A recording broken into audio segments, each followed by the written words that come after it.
The Awakening hot take.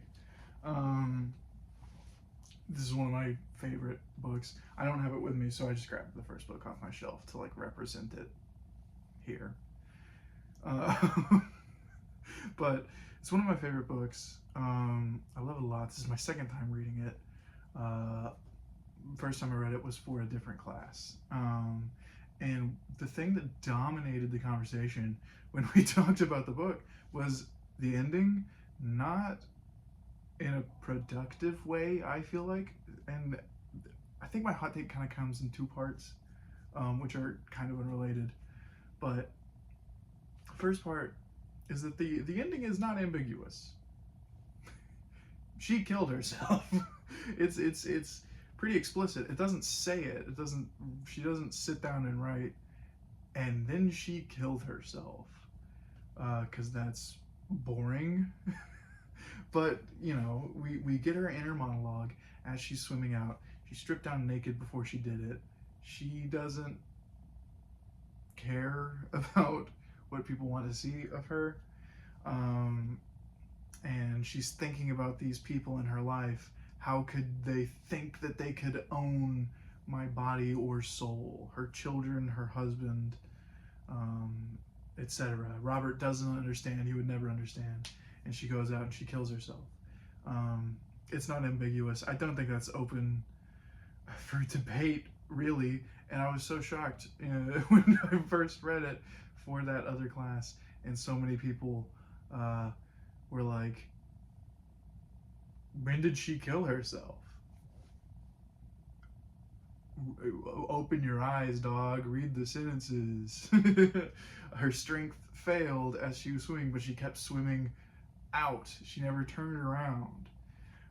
She intended on going out there and not coming back.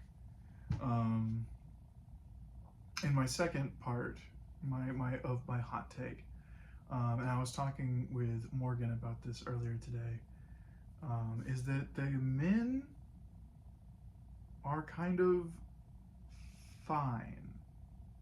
The first time I read the book, I was like, these guys suck. Leonce sucks. He's inattentive to his kids and he's dismissive of his wife. He is kind of inattentive of his kids, but he really isn't all that dismissive of his wife. When she starts having issues, he's like, hey, are you all right? He goes to the doctor and he's like, hey, something's going on with my wife. And the doctor's like, she's just going through something. Probably the best thing to do is leave her alone. And he does. He wants her to be better, and he lets her explore these feelings that she's having. Yeah, he's not that bad of a guy. Robert is not that bad of a guy. He's a victim of the same system that they're all victims of, and Leonce is as well, really, because he's not marrying for any love or passion. He's marrying,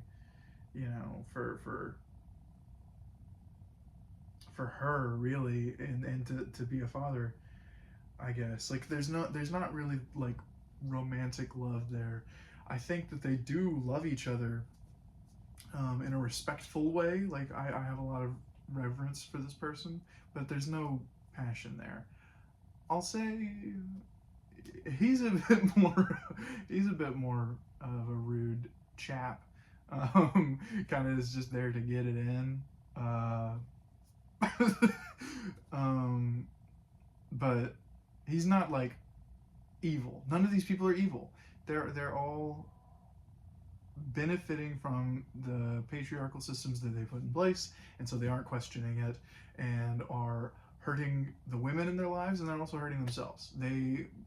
Throughout the book, none of them are ever truly as happy as they could or should be. Those are my hot takes. That's two. I don't know how hot either of those actually are. I feel like those are pretty lukewarm takes. I think people will probably agree with both of those statements, but what are you gonna do?